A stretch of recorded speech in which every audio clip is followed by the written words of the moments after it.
Assalamualaikum warahmatullahi wabarakatuh.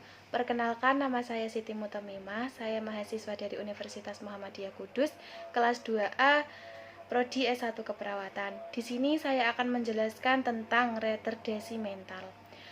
Pengertiannya sendiri menurut WHO itu dikutip dari Menkes 1990, retardasi mental adalah kemampuan mental yang tidak mencukupi. Charter CH dikutip dari Tubek mengatakan retardasi mental adalah suatu kondisi yang ditandai oleh inteligensi yang rendah yang menyebabkan ketidakmampuan individu untuk belajar dan beradaptasi terhadap tuntutan masyarakat atas kemampuan yang dianggap normal. Klasifikasi retardasi mental menurut Muhid 2015 berdasarkan tingkat intelligence quotient atau IQ. Karakteristik retardasi mental dibedakan menjadi retardasi mental ringan, sedang, berat, dan berat sekali. Retardasi mental ringan itu IQ sekitar 50-70, retardasi mental sedang 35-55, dan retardasi mental berat itu 20-40, sedangkan retardasi mental berat sekali itu 20-25. Etiologinya, retardasi mental disebabkan oleh gangguan perkembangan otak. Berikut penyebab paling sering dari retardasi mental. 1. Kelainan genetik. Kelainan seperti sindrom Down dan sindrom Fragile X yang berkaitan erat dengan kelainan genetik dapat menyebabkan retardasi mental. 2. Masalah selama kehamilan. Beberapa keadaan saat kehamilan dapat menyebabkan gangguan perkembangan otak janin. 3. Masalah selama masa bayi. Retardasi mental dapat disebabkan bayi yang selama masa kehamilannya tidak mendapatkan asupan oksigen yang cukup. 4. Cedera atau penyakit yang lainnya. Infeksi seperti meningitis atau campak dapat menyebabkan retardasi mental. Gejalanya sendiri, retardasi mental pada tiap pasien dapat berbeda-beda, tergantung tingkat keparahan kondisi yang dialami.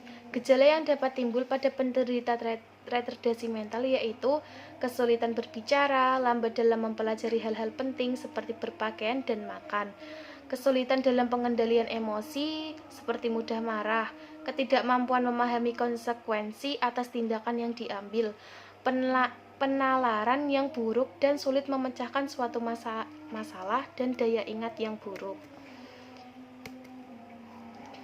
Pemeriksaan penunjang pada bayi dengan abnormalitas fisik yang diduga berkaitan dengan kelainan genetik atau metabolik, pemeriksaan lanjutan perlu dilakukan, bertujuan untuk melihat ada tidaknya kelainan yang dapat menyebabkan retardasi mental. Berikut pemeriksaan tersebut meliputi tes darah, tes urin, pemeriksaan pencitraan otak. Pemeriksaan penunjang juga akan dilakukan pada anak dengan keterlambatan perkembangan. Tujuannya untuk menyingkirkan kemungkinan penyakit yang dapat menghambat perkembangan anak seperti gangguan pendengaran dan syaraf. Observasi tingkah laku anak, melakukan serangkaian tes intelektual dan perilaku penyesuaian diri pasien dengan lingkungannya.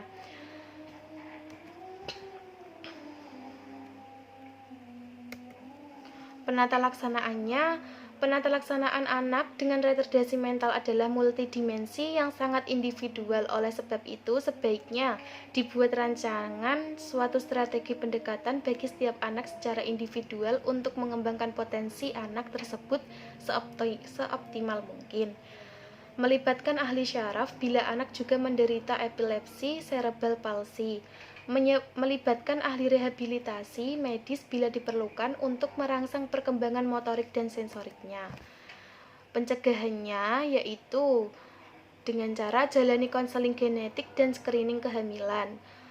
Konseling genetik sebelum merencanakan kehamilan dan screening pada kehamilan dapat membantu para orang tua untuk memahami resiko anak dengan retardasi mental. 2. Berikan asupan nutrisi yang baik. Asupan nutrisi yang baik dapat membantu dalam mencegah munculnya retardasi mental. 3. Hindari bahan-bahan berbahaya selama kehamilan. Wanita hamil sebaiknya tidak mengonsumsi alkohol dan obat-obatan terlarang. 4. Cegah infeksi selama kehamilan. Selama persiapan maupun sedang hamil, calon ibu harus mengenali diri dari berbagai resiko infeksi. Terima kasih. Mohon maaf bila ada salah kata. Wassalamualaikum warahmatullahi wabarakatuh.